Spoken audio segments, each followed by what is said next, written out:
So, hello everybody, this is TRX here, and today we're going to be checking out from the new Jurassic World Rebirth line, the Nasutoceratops and the Maiasaura. So first we're going to take a look at the Ceratopsian here, and it's pretty good. I do like the paint that it has on it. I will be continuing the paint, because Mattel just can't get the paint finished. But this is a pretty cool looking Ceratopsian. The horns are nice. These are actually solid, separate from the rest of it, so these aren't going to chip. So I do like that. I do like that Mattel has upgraded a lot of the dinosaurs, giving the carnivores, the separate teeth, making them out of a different material, so they're more durable. And so these aren't going to chip like former Triceratopsians in the past.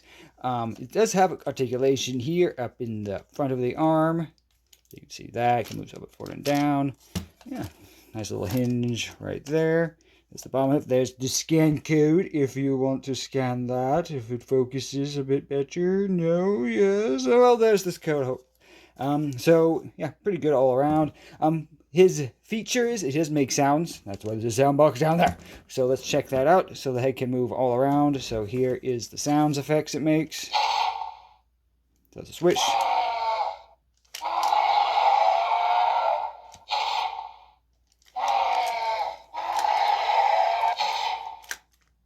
So pretty cool. I do like all the different movement of this head. I really love these features with the tail movement and the head moves. Back here also swivels a bit, but that breaks up the scope a bit there, so I just leave that as alone. So that is the Ceratopsian all looked at. Now we're bringing the Maiasaura, and I do love the Maiasaura. It is pretty cool. I do plan to pick up at least maybe 2 more of these, but since they first got released, I didn't want to grab them off the shelf and be one of those guys. So I just got one, leave the rest for others. So this is the Maiasaura, and I do like how the Maiasaura looks here. All around, the paint looks pretty good. I wish there was more paint on the mouth here, like the beak was gray and the gum line was painted, but I plan on doing that later on, especially painting the nails. I love everything painted properly, especially the nails. I'll be painting those. Besides that, I think it looks pretty darn good for all that. It does have articulation up here in the front arms, so those can move as so. They can spread out like that if you want to do that. Don't know when that would be able to be viable, but you can do that. I guess a death pose. You can work with that. The back legs on ratchets, which is interesting. Same thing back here. And this one also makes sounds, as you can see here. So let's see what the Maiasaura makes.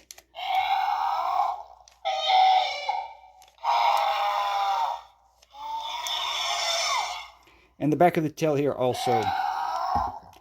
And the back of the tail here also moves, but again, it kind of breaks up the sculpt.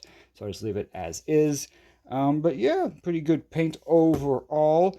And I love the articulation here in the tail with the head moving around and stuff. Really love that feature. And really quickly, because I forgot to show, this is the scanner right there for the Maiasaura, if you want to do that. And for a quick size comparison, here is the Jurassic World Dominion Tyrannosaurus and the other two from Rebirth here. So you can see how they scale with each other. And I think, they scale pretty good.